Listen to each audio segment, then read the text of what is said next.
แล้วนั้นศรัทธาสาธุชนญาติโยมทุกท่านพระโกฏัญญะก็ได้ติดตามประพฤติปฏิบัติที่ได้ฟังพระธรรมเทศนาขององค์สมเด็จพระสัมมาสัมพุทธเจ้าซึ่งก็ได้ฟังธรรมกันแรกก็คือพระธรรมจักรกับปวัตตนสูตรซึ่งพระโกฏัญญะก็ได้มีดวงตาเห็นธรรมและเป็นพระสงฆ์รูปแรกของพระพุทธศาสนาซึ่งญาติโยมก็พอเข้าใจว่าวันสำคัญของพระพุทธศาสนานั่นก็คือ1วันวิสาขบูชา2วันมาฆบูชา3วันอาสาฬหบูชา4วันอัฏฐมีบูชา5วันธรรมสวนะก็เรียกกันทั่วไปว่าวันพระวันศีลถือว่าศรัทธาสาธุชนท่านทั้งหลายแห่งบักกี้วันเป็นนี้ก็จะเข้าวันสำคัญของทางพระพุทธศาสนาหรือว่าวันวิสาขบูชาวันวิสาขบูชานั้นเป็นวันที่องค์สมเด็จพระสัมมาสัมพุทธเจ้าพระองค์ทรงได้ประสูติตรัสรู้และปรินิพพานประสูติก็คือเกิดตรัสรู้ก็คือได้เป็นอนุตตรสัมมาสัมพุทธญาณได้บรรลุธรรมปรินิพพานก็คือความดับสูญฉะนั้นแล้ว3วันที่ว่าประสูติตรัสรู้ปรินิพพานนั้นศรัทธาญาติโยมทั้งหลายก็คือว่าเป็นวันเดียวกันแต่มาคนละปีองค์สมเด็จพระสัมมาสัมพุทธเจ้าของเฮานั้นพระองค์ทรงได้ปรินิพพานอายุได้80ปีศรัทธาญาติโยม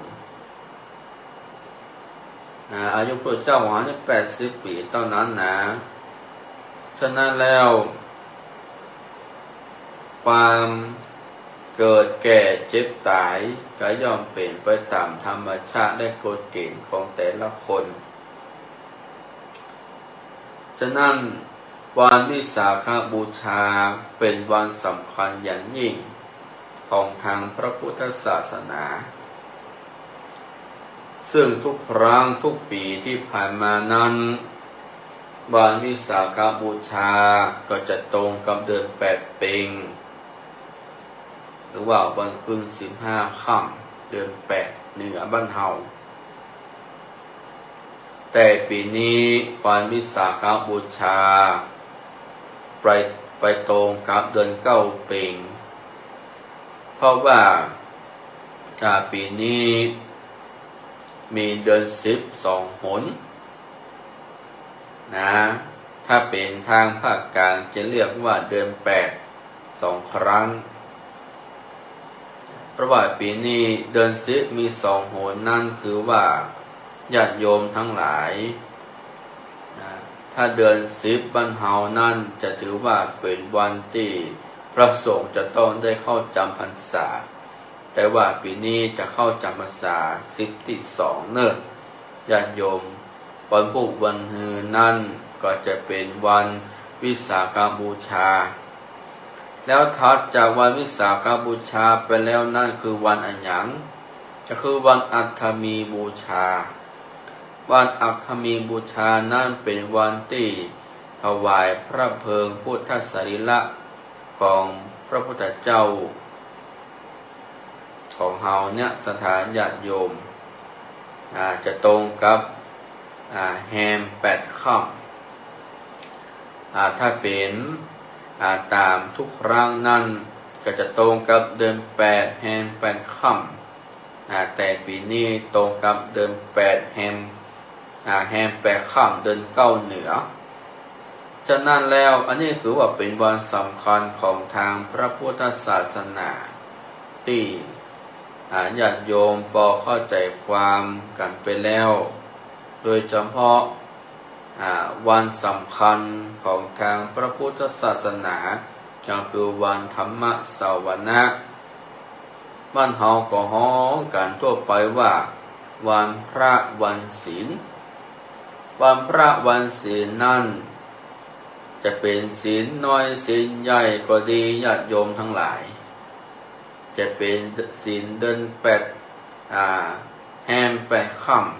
ำศีลออก8ค่ำศีลคืน15ค่ำแล้วก็ศีลเดือนดับนี่เป็นต้นฉะนั้นวันพระวันศีลญาติโยมทั้งหลายเป็นวันสำคัญของเจ้าพุทธของเฮา7 วันจะมี1 ครั้งญาติโยมทุกศาสนานั่นจะเอาเลือกวันหนึ่งเป็นวันสำคัญของทางพระพุทธศาสนา7 วันเนี่ยญาติโยมเอาไปว่าไปวาไปทำบุญตักบาตรไปไหว้พระสวดมนต์เพราะว่าเพราะว่า7 วันเนี่ยก็คือว่าวันพระนั่นแหละถ้าเป็นศาสนาคริสต์ก็จะเอาวันติดเท่านั้นวันอาทิตย์นี่เป็นวันของคริสต์นะแต่ของเฮานี่ถือว่าจะเอาวันพระวันศีลเป็นหลักจะออก8 ค่ำอย่างวันพรุ่งนี้ก็เป็นวันพระญาติโยมออก8 ค่ำเดือน9เหนือหรือว่าคืน9 ค่ำเดือน9เหนือคืน8 ค่ำเดือน9เหนืออย่างนี้เป็นต้น7 วันก็จะได้มาพบกันญาติโยมมาไหว้พระสวดมนต์ทำบุญตักบาตรในวันพระวันศีลญาติโยมญาติธรรมญาติโยมท่านทั้งหลายฉะนั้นการไหว้พระสวดมนต์เป็นสิ่งที่สำคัญการทำบุญตักบาตรก็เป็นสิ่งที่สำคัญฉะนั้นหน้าที่ของชาวพุทธของเฮานั้นก็คือการประพฤติรักษาศีลคือทานเมตตาภาวนาไหว้พระสวดมนต์ทำบุญตักบาตรญาติโยมสิ่งใดที่เฮาเอาไว้เป็นสารณะที่พึ่งก็คือที่พึ่งทางจิตทางใจญาติโยมพระพุทธพระธรรมพระสงฆ์เป็นที่พึ่งทางจิตทางใจของหมู่เฮาของคณะศรัทธาสาธุชนทุกคนทุกท่านพระแก้วเจ้าทั้ง3 ประการชีวิตของคนเฮานั้นมันมีความยั่งยืนญาติโยมเกิดแก่เจ็บตายก็ไปตามธรรมดากฎเกณฑ์ของธรรมชาติกรรมแต่ละคนนั้นมันเหมือนกันญาติโยมกามุนาวัตติโลโกสัตว์โลกย่อมเป็นไปตามกรรมแต่ละคนนั้นมันเหมือนกันจะโยกกรรมดีและกรรมชั่วถ้าเราสร้างความดีสร้างบุญสร้างกุศลบุญกุศลเหล่านั้นก็จะได้ปกปักรักษาถ้าเราสร้างแต่สิ่งบดีทั้งหลายสร้างแต่ทำบาปทำชั่วสิ่งเหล่านั้นเกิดปกปักรักษาคุ้มครองกรรมนั้นมันมีแต่เนอสถานญาติโยมแต่ก่อนคนเฮาว่าโอ้กรรมนี่นะมันจะส่งผลในชาติหน้าประเดี๋ยวนี้ญาติโยมบ่ต้องหันชาติหน้าแล้วกรรมนี่นะชาตินี้ก็ตันหันอยู่แต่ว่าจะอยู่กรรมดีหรือว่ากรรมชั่วแต่ละคนนั้นมาเหมือนกัน ญาติโยมก็พอเข้าใจกันว่าทุกครั้งนี้ถ้าเราจะทำบุญตักบาตรก็จะแผ่บุญแผ่กุศลไปให้ไขไปให้เจ้ากรรมในเวรนะญาติหน้าหมายตาลอุทิศบุญกุศลไปหายังเจ้ากรรมในเวรผีไตเก่าหน่อมนก็ดีจังเจ้ากรรมในเวรนั่นมีเหมือนกันผู้คนญาติโยมมีเหมือนกันทุกคนทุกคนนั้นจะหลีกเว้นก็คือกรรมไปบ่ได้อันนี้ศรัทธาญาติโยมท่านทั้งหลายที่กำลังเปิดวิทยุรับฟังอยู่ตามบ้านของอาตมาภาพได้รับฟังเสียงอาตมาภาพซึ่งก็ถือว่าอาตมาภาพนั้นก็จะบริการตั้งแต่เวลา3 นาฬิกาสมมากแล้วญาติโยมทั้งหลายวิทยุ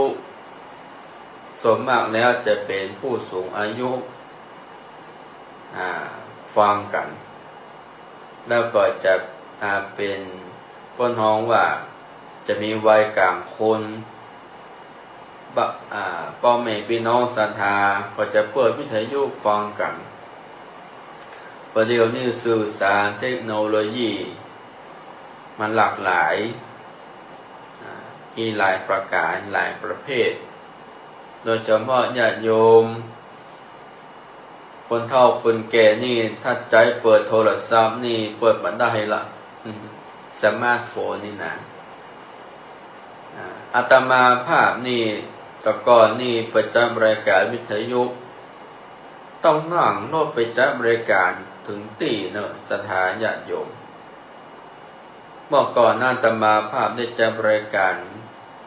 ครั้งแรกในชีวิตของอาตมาภาพก็คือเคลื่อนสีขาวเพื่อชาวประชาเมื่อก่อนอาตมาภาพนี่จัดบริการก็จะต้องเดินทางจากวัดศพหานสัมปตองนี่ประจำรายการที่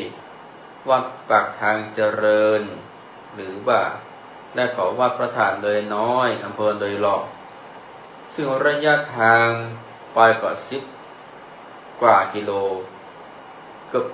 20 กิโลสถานญาติโยมที่จะต้องไปจำรายการสถานีวิทยุเมื่อก่อนนั้นสถานญาติโยมการเผยแผ่พระพุทธศาสนานั้นเป็นสิ่งที่สำคัญมากอาตมาภาพได้เดินทางไปจัดรายการสถานีวิทยุเคลื่อนสีขาวเพื่อชาวประชาเป็นญาติโยมเมื่อก่อนนั้นท่านใดที่เคยฟังเสียงอาตมาภาพก็จะพอจำได้แต่ระยะหลังๆมานี่อาตมาภาพไม่ได้จัดรายการเมื่อก่อนนั้นญาติโยมไปจัดรายการวิทยุต้องเดินทางนั่งรถไปถึงที่ญาติโยมใจความวิริยะอุตสาหะแล้วมาถึงณตอนนี้ญาติโยมท่านทั้งหลายมีสื่อเทคโนโลยีทันสมัยแล้วสามารถจัดรายการที่วัดได้เลยเมื่อก่อนนั้นญาติโยมจะต้องพ้นห้องว่าจะต้องมีเว็บต้องมีเสียงอันยังอัดเสียงไปเมื่อเตือสมัยก่อนน่าจะโทรศัพท์เนาะโทรศัพท์เตะออกวิทยุฟังเนี่ยอย่างอีกแต่ตอนนี้สถานญาติโยมอาตมาภาพนักจัดรายการสดที่วัดศพหานเนี่ยไปออกอากาศวิทยุแต่หลายเครือข่ายตัวกันที่ญาติโยมได้ฟังอยู่ณตอนนี้นะจูนเสียงกันไปการจัดรายการนั่นสถานญาติโยมก็ใช้ระบบเทคโนโลยีก็คือระบบออนไลน์ก็คือ Facebook Live Facebook Live บัดนี้ได้หมดญาติโยม การเผยแพร่พระพุทธศาสนามีหลายสื่อไม่ว่าจะเป็นทางออนไลน์เพราะว่าจะเป็นทางวิทยุเพราะว่าจะเป็นหลายช่องทางตัวกันเนี่ยตอนนี้ญาติโยมมันมีเยอะมากการเผยแพร่พระพุทธศาสนาแต่ที่มาอันดับแรกก็คือวิทยุญาติโยมโทรทัศน์แต่ตอนเนี้ยมี Facebook ไลฟ์มี YouTube มี TikTok นะอันนี้ก็เป็นการเผยแพร่พระพุทธศาสนาเหมือนกันเนอะญาติโยมนะอย่าง Facebook ไลฟ์นี่ก็จะมีการค้นห้องว่าถ่ายทอดสดระบบเสียงก็ดีระบบภาพก็ดีวิดีโอก็ดีเนี่ยสามารถที่จะเผยแพร่ให้ศรัทธาสาธุชนที่อยู่ทางบ้านที่เป็นเพื่อนทาง Facebook ก็ดีได้เปิดได้พอได้กอยกันได้ง่ายขึ้นแล้วก็แห่งประการหนึ่งก็คือทาง YouTube YouTube นี้ญาติโยมเมื่อก่อนนี่คนเฮาจะบ่ค่อยรู้เรื่อง YouTube กันเท่าใดบัดเดี๋ยวนี้ใน YouTube มันมีหมดนะมีทุกอย่างอยากจะรู้อยากจะเห็นอันหยังมีในห้างหมดสถาญาติโยมใน YouTube นะและแห่งประการหนึ่งก็คือ TikTok อันนี้ล่าสุดนะ TikTok นี่ก็ไลฟ์สดได้เหมือนกันแต่ TikTok นั่นเป็นการทำวิดีโอสื่อชนิดหนึ่งอันนี้เป็นการเผยแพร่พระพุทธศาสนาหลากหลายช่องทางอย่างตอนนี้อาตมาภาพได้ไลฟ์สดจากวัดสมหารเมื่อศรัทธาญาติโยมได้ฟังธรรมะกันเพราะว่าอาตมาภาพนั้นได้จัดรายการทุกครั้งจะจัดในช่วงเช้าช่วงบ่ายช่วงเช้าช่วงบ่ายแล้วก็ช่วงภาคค่ำแต่พอดีท่านอาจารย์ท่านพระครูอภิวัตวิกรมหรือว่าท่านพระอาจารย์บรรยงได้ว่าเทศออกไม่เจ้าเนอะตี 3 ถึง 5 โมงเจ้า2 ชั่วโมงเลยเป็นเวลาเหมาะพอควรญาติโยมเปิดวิทยุฟังกันตั้งแต่เจ้าได้ฟังธรรมเสียงธรรมกันตอนเจ้าฉะนั้นถือว่าคณะศรัทธาสาธุชนอาตมาภาพก็ขออนุโมทนากับท่านพระครูอภิวัตวิกรมที่ได้เมตตาต่อเก้ากระผมได้ออกอากาศวิทยุในครั้งนี้เป็นประจำทุกๆวันศุกร์ตั้งแต่เวลาตี 3จนถึงเวลาตี 5ญาติโยมก็สามารถที่จะเปิดวิทยุรับฟังอยู่ทางบ้านได้นะครับเอาละศรัทธาญาติโยมเวลาก็รวดเร็วเหมือนกันตามมาภาพกระจายรายการอันดับแรกก็คือการสวดมนต์แล้วก็การฮือธรรมะข้อคิดปกิณกธรรมให้แก่ศรัทธาสาธุชนได้ฟังกันต่อไปนี้ศรัทธาญาติโยมท่านใดอยากจะโทรศัพท์เข้ามาในรายการของอาตมาภาพว่าอยู่ที่ไหนตั้งใดห้ามฟังเสียงชัดเจนดีก็สามารถโทรศัพท์เข้ามาได้เนิ่นเพื่อกำลังใจกันญาติโยมที่อยู่ทางบ้านก็ดีนะครับท่านใดอยากจะโทรศัพท์เอิ้นกันเข้ามาว่าฟังที่ไหนเสียงตั้งใดชัดเจนโดยเฉพาะแล้วก็ขอน้อมเรียนเชิญเจริญพรเนอะเบอร์โทรศัพท์โจทย์ไว้เนอะ084-354-8308นะครับ084-354-8308 เอาละสถานญาติโยมก็สามารถโทรศัพท์เข้ามาในรายการได้นะครับส่วน843548308นะครับขอน้อมเรียนเชิญเจริญพรเนอร์ท่านใดที่อยู่ต่างบ้านจะโทรศัพท์ผู้เอื้อนการเข้ามาในรายการนะครับ0843548308น้อมเรียนเชิญเจริญโอ้กันนะเดี๋ยวก่อนเนอะได้เปิดเสียงก่อนนะครับเจริญพรก็คูณออกครับเจริญพรครับฟังท่านตั้งสังโมเลยเจ้าสวดตัวเจ้าสวดตัวกันนอกชอบสวดมนต์เจ้าสอบสวดมนต์ตัวนอกมากเจ้าครับจะได้สวดได้เจ้าครับโยมโทรมาจากทางใดกะมาจากร้านตะคามไม่เหรอเจ้าร้านตะคามมีเหียนอกครับสาธุเนอบุญทางสาเนออันได้สวดต่อสามเจ้าสาธุดีมากเจ้าครับสาธุครับเจ้าครับเสียงต่อไปเนอะเจริญพรเอาละเจริญพรไม่สารับการครูครับ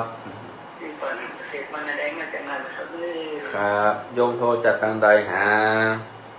น้ำน้อยครับสไตล์วิดีโออันบันทึกนะครับสไตล์วิดีโอเนาะน้ำน้อยครับที่ทำแล้วมันจะกินนี่ครับน้าน้อยทางใดหาน้ำน้อยน้ำเงินนี่ครับน้าน้อยนะครับ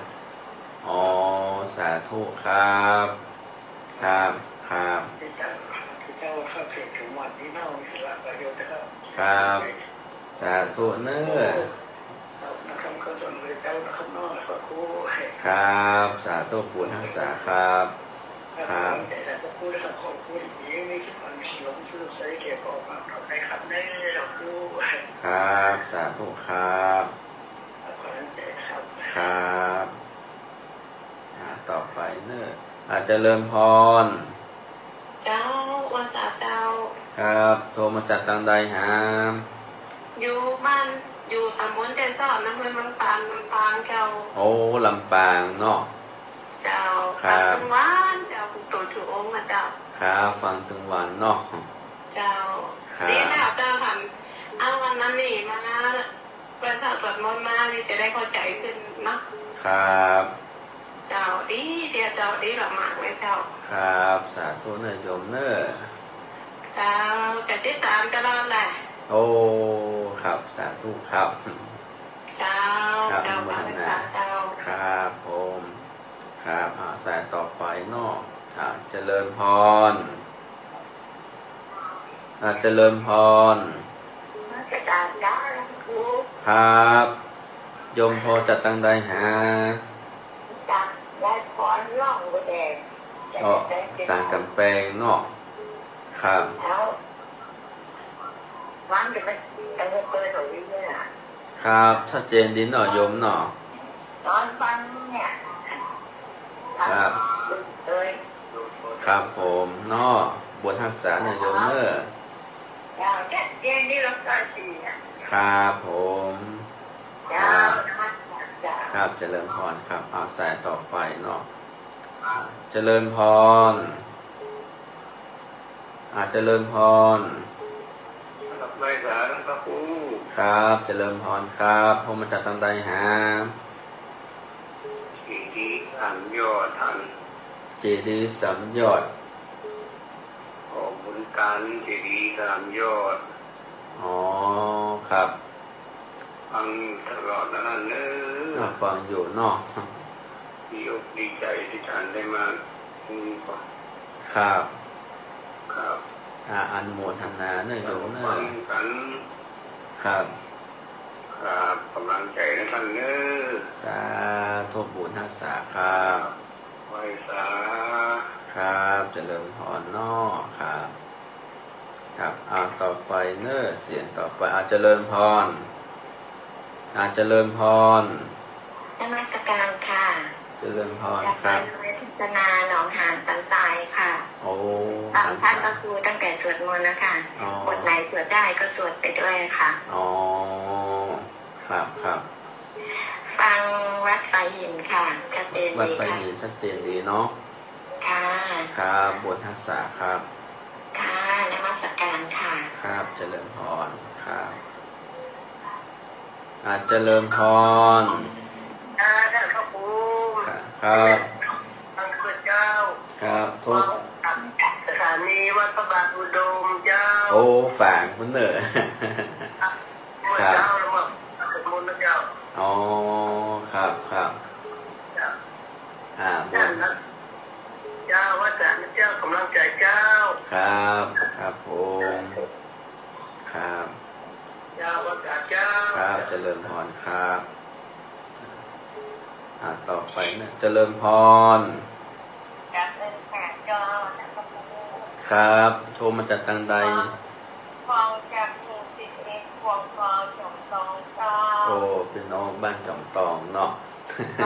ฟังกันพูดจอมตองเจ้าชัดเจนเจ้าชัดเจนดีเนาะ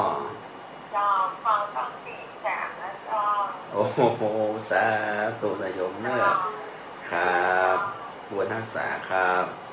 เจ้าแม่แม่เจ้าครับครับครับต่อไปเนอะโยมเนอะจะเจริญพร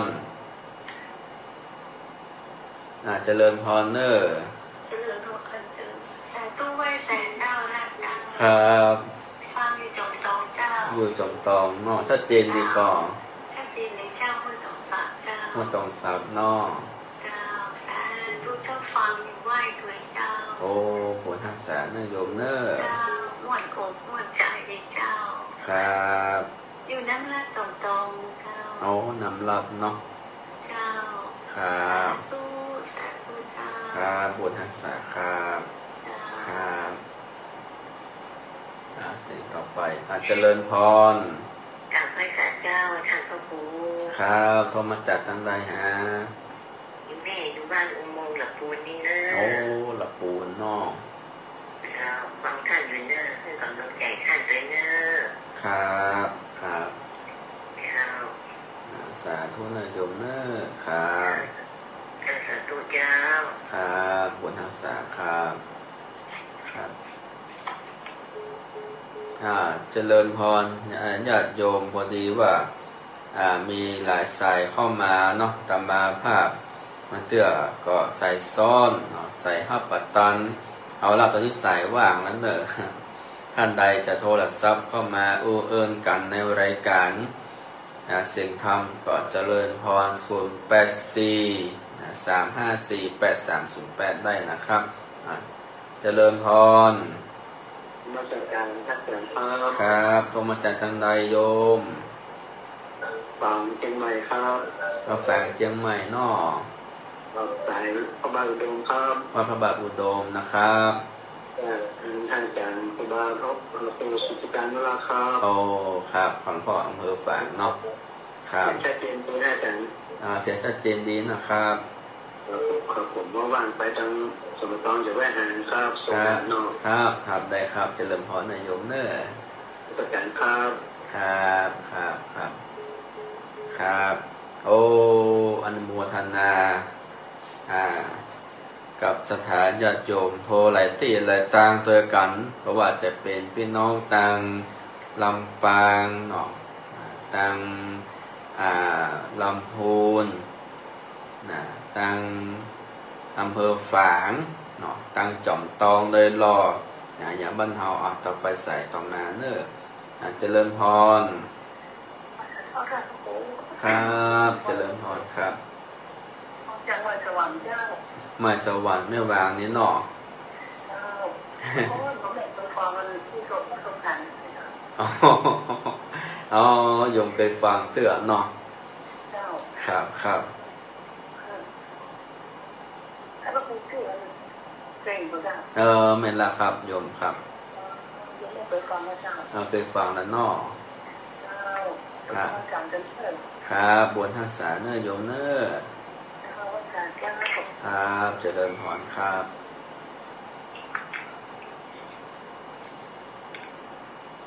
เอาละศรัทธาญาติโยมก็มีหลายสายเข้ามา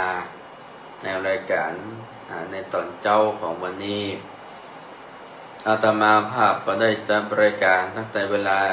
ตี 3เป็นต้นมาเนาะตอนนี้กดสายเข้ามาเห็นกรรมเนอเจริญพรไปจากเจ้าครับโทรมาจากทางใดมาจากบ้านทาไหลสายอำเภอในทอโอ้บ้านทาเนาะครับเสียงชัดเจนดีเนาะโยมเนาะชัดเจนดีเจ้าครับครับบุญรักษาเนอไปจากเจ้าครับเจริญพรครับเอาละญาติโยมท่านใดโทรศัพท์เข้ามาอู้เอิญกันในรายการเพราะว่าอาตมาภาพก็นั่งไร้สดนะอยู่ต่างวัดนะแต่ว่าเวลาไลฟ์สดนี่ก็จะต้องมีเพื่อนในเฟซดูแต่ว่าอาตมาภาพใจระบบเสียงเปิดสัญญาณญาติโยมก็ออกวิทยุออกอากาศก็มีญาติโยมโทรศัพท์กันเข้ามาเนาะต่อไปเนาะเจริญพรการนมัสการเจ้าฟังอยู่เนาะเจ้าสารปีนะเจ้าสารปีเนาะเจ้าครับบนทักษะเนยโยมเนอเจ้าครับเจ้าครับเจ้าครับต่อไปเนาะสายต่อไปเจริญพรนมัสการเจ้าครับโทรมาจากทางใดโทรจากไม่เฟกเจ้าโอ้สันทรายคุณนะเจ้าครับฟังท่านตั้งแต่ท่านหลบสวดมนต์ครั้งแรกแล้วค่ะอ๋อครับเจ้าจะดูช่องนี้เป็นประจำหรือเจ้าจะดูช่องนี้โยมฟังขึ้นไหนฮะขึ้นพระวัดไฟนี่มันก็โอ้วัดไฟหินเนาะครับอ๋อฟังเป็นประจำเนาะคุณโยมเนาะครับบุญทักษะเนาะสาธุนมัสการเจ้าเป็นกำลังใจให้ท่านเจ้าครับสาธุเจริญพรครับเจ้าครับ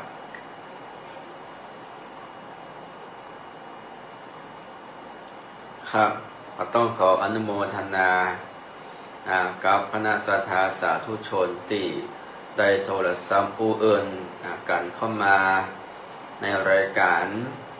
ของอาตมาภาพในเจ้าของวันนี้ซึ่งก็ถือว่าคณะศรัทธาสาธุชนที่กำลังรับฟังอยู่ทางบ้านก็ดีก็ถือว่าก็มีญาติโยมหลายท่านหลายคนที่โทรศัพท์อู้เอิญกันเข้ามาในรายการของผมอาตมาภาพก็ถือว่าญาติโยมได้เปิดวิทยุฟังทำกันตั้งแต่เจ้าเป็นต้นมาฉะนั้นแล้วก็ถือว่าการเผยแพร่ธรรมะตีคณะศรัทธาญาติโยมได้รับฟังกันอยู่ต่างบ้านงานคณะสงฆ์นั้นศรัทธาญาติโยมทุกท่านงานเผยแพร่ของคณะสงฆ์นั้นหลักสำคัญก็คือการเผยแพร่พระพุทธศาสนาการเผยแพร่นำธรรมคำสอนขององค์สมเด็จพระสัมมาสัมพุทธเจ้านั้นเป็นการประกาศพระพุทธศาสนาเป็นการเผยแพร่การเผยแพร่นั้นบอกว่าจะเป็นทั้งในประเทศและต่างประเทศญาติโยมผมบอกว่าอย่างการเผยแพร่ธรรมะมาเผยแพร่งานคณะสงฆ์ก็คือเป็นพระธรรมทูตพระธรรมทูตนั้นก็คือมีทั้งในประเทศและก็ต่างประเทศอย่างคณะสงฆ์ไทยของเฮานี่ก็คือพระธรรมทูตก็คือพระนักเผยแพร่ที่จะได้ออกเผยแพร่ธรรมะ ใจรักธรรมคำสอนขององค์สมเด็จพระสัมมาสัมพุทธเจ้านั้นออกไปเผยแผ่ให้ศรัทธาสาธุชนได้ฟังธรรมกันก็คือใจรักธรรมธรรมะคำสอนก็คือเป็นพระธรรมทูตก็คือเผยแพร่ในตำบลนั้นในอำเภอนั้นในจังหวัดนั้นถ้าเป็นต่างประเทศก็คืออยู่นอกประเทศไทยไปละจะมีพระธรรมทูตต่างประเทศอย่างทุกวันเนี่ยคณะสงฆ์ไทยเฮาคณะสงฆ์เฮาก็มีการเผยแพร่พระพุทธศาสนาทั้งในประเทศและต่างประเทศต่างประเทศนี่ก็มีวัดที่เป็นสาขาของวัดต่างๆมีหลายวัดโดยการสถานญาติโยมส่วนในประเทศนั้นก็มีเหมือนกันเป็นการเผยแพร่ธรรมะฉะนั้นแล้วงานของคณะสงฆ์มี6ด้านที่ญาติโยมท่านทั้งหลายท่านใดที่เคยฟังของครูบาอาจารย์พระมหาเถระก็มีหลายประการโดยเฉพาะประการแรกคือการเผยแพร่พระพุทธศาสนา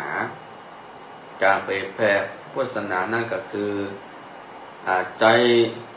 ในด้านของว่าจะเป็นทางโรงเรียนก็ดี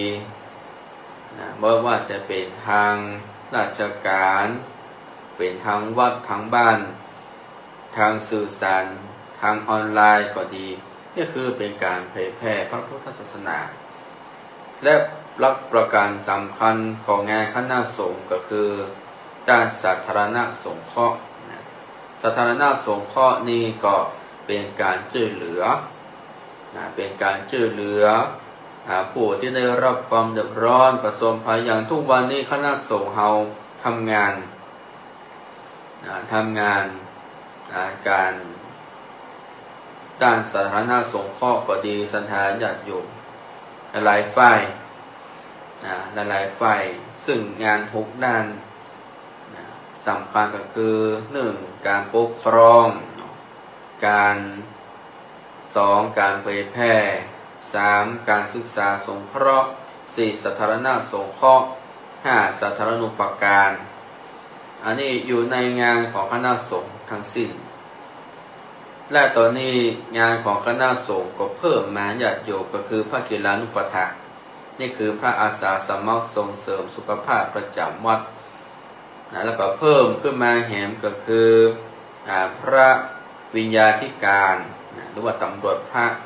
ตัวนี้พระหมอก็มีก็คือพระอาสาสมัครส่งเสริมสุขภาพประจำวัดแล้วก็พระวิญญาธิการก็คือคล้ายๆอย่างเป็นตำรวจพระเนี่ยญาติโยมก็ต้องมี2ประการตอนนี้เพิ่มมาเรื่อยๆนี่คือกิจการงานคณะสงฆ์เป็นการเผยแพร่ด้านทางพระพุทธศาสนาที่ศรัทธาญาติโยมผู้ท่านพอเข้าใจกันนะครับเดี๋ยววันต่อไปวันศุกร์หน้าอาตมาภาพก็ได้มามางานต่างๆให้ญาติโยมได้ฟังกันซึ่งในวันนี้ก็ขออนุโมทนาขอบคุณคณะศรัทธาสาธุชนทุกท่านที่ได้เปิดวิทยุรับฟังอยู่ทางบ้านตั้งแต่เจ้าญาติโยมก็ไหว้พระสวดมนต์ได้ฟังธรรมะกันตั้งแต่เจ้ากันมาถือว่าวันนี้ญาติโยมได้ฟังธรรมะเป็นธรรมะคำสอนขององค์สมเด็จพระสัมมาสัมพุทธเจ้าซึ่งอาตมาภาพนั้นก็ได้ชี้แจงแสดงเทศนาธรรมสวดมนต์ให้แก่ศรัทธาญาติโยมที่อยู่ทางบ้านได้รับฟังกันซึ่งในวันนี้ก็ต้องขอกราบขอบพระคุณและต้องขออนุโมทนากับสถานีวิทยุที่ได้เปิดคลื่นเสียงสัญญาณส่งให้ผู้ฟังทางบ้านได้รับฟังกันโดยเฉพาะต้องขออนุโมทนากับสถานีวิทยุ 103.50 สถานีวิทยุดินแดนถิ่นล้านนาบ้านลงงัวอำเภอสักป่าตองจังหวัดเชียงใหม่2สถานีวิทยุวัดห้วยตองซับ 98.75 อำเภอจอมทอง 3. สถานีวิทยุคณะสงฆ์อำเภอฝางFM 100.25 วัดพระบาทอุดมนำโดยหลวงพ่อจำพระครูสุจิตานุรักษ์เจ้าคณะอำเภอฝางเป็นต้นเป็นประธานพร้อมโดยสถานีวิทยุ 104.50 จากวัดไฟหินมช.เชียงใหม่และสถานีวิทยุคลื่นสีขาวเพื่อชาวประชาที่สถานญาติโยมได้รับฟังธรรมกันของท่านพระอาจารย์บรรยงอภิวัฒโน FM 98.75 เมกะเฮิรตซ์นะครับถือว่าวันนี้ก็ได้รับฟังสถานีวิทยุหลายที่หลายช่องทางโดยกันในวันนี้ฉะนั้นแล้ววันต่อไปญาติโยมมาวันศุกร์หน้าเราก็มาเจอกันการแห่งกรรมคือละตีสามเป็นต้นไปเนอะเอาละสดาญาติโยมอาตมาภาพได้ดำเนินรายการอาจจะรายการตอนนี้ก็เป็นท้ายที่สุดของรายการแล้วที่ได้นำสาระธรรมคำสอนได้ชี้แจงแสดงธรรมแก่คณะศรัทธาสาธุชนในตอนเจ้าของวันนี้ซึ่งเป็นวันศุกร์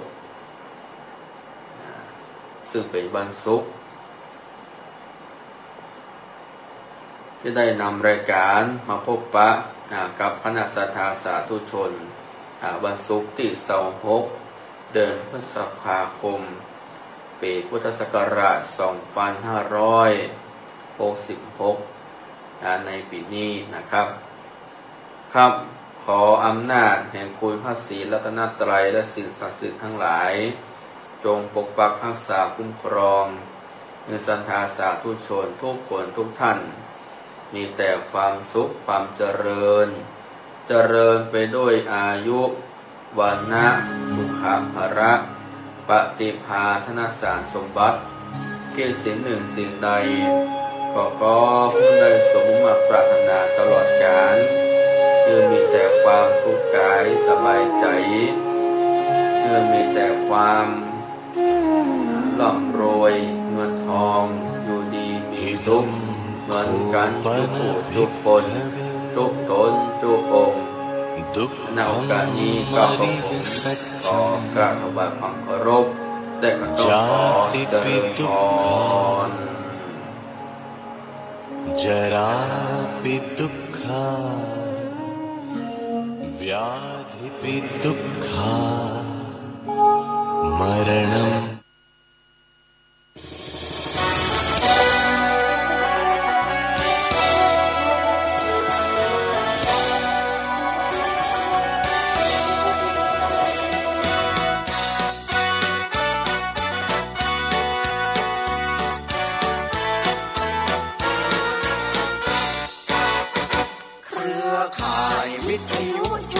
ภาคเหนือ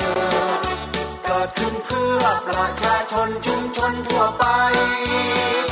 โยงพิจิตรพิษณุโลกพะเยาเชียงใหม่สุโขทัยเชียงรายแพร่แม่ฮ่องสอนเราเชิดชูชาติศาสตร์กษัตริย์และรัฐธรรมนูญเราเกื้อกูลบริการกันทุกองค์กรลำปางตากอุตรดิตถ์ร่วมคิดร่วมปอนเที่ยงแท้แน่นอนเป็นสื่อกลางสร้างสรรค์สิ่งดีกำแพงเพชรชลบุรีลำพูนน่านเราร่วมประสานงานสิ่งสำคัญนี้เชื่อมโยงกันนครสวรรค์ไทยธานีเครือข่ายนี้มีชื่อว่าวิทยุชุมชนชนทั่วแคว้นแดนไทยนี้มีเสรีสิทธิ์แสดงความคิดเสนอแนะและเหตุผลสื่อถึงกันเข้าใจกันทุกบ้านตำบลวิทยุชุมชนโดยประชาชนเพื่อชุมชนของไทย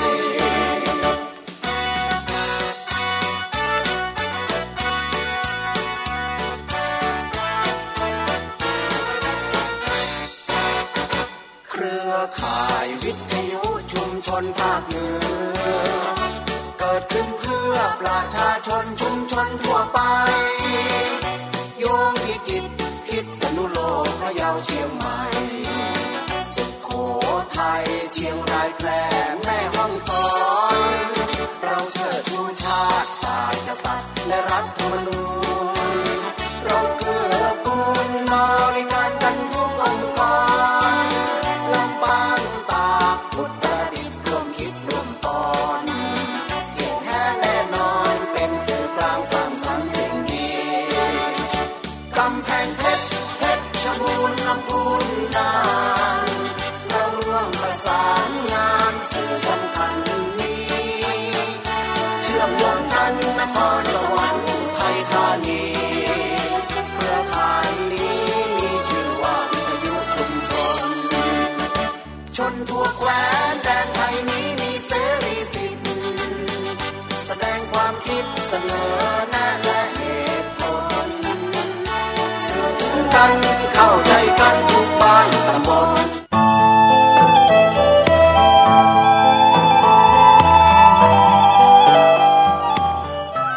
ขอนอบน้อมเอากุลพระแก้วเจ้าทั้งสามประการอันมีพระพุทธพระธรรมพระสงฆ์กุลพ่อกุลแม่กุลครูบาอาจารย์กุลศีลธรรมกรรมฐานจงมาปกห่มรักษาครูบาอาจารย์พระเจ้าพระสงฆ์ทุกรูปปกห่มรักษาบ่ออกไม่ออกศรัทธาตั้นสาธุชนคนดีผู้สนใจใฝ่ในธรรมทุกท่าน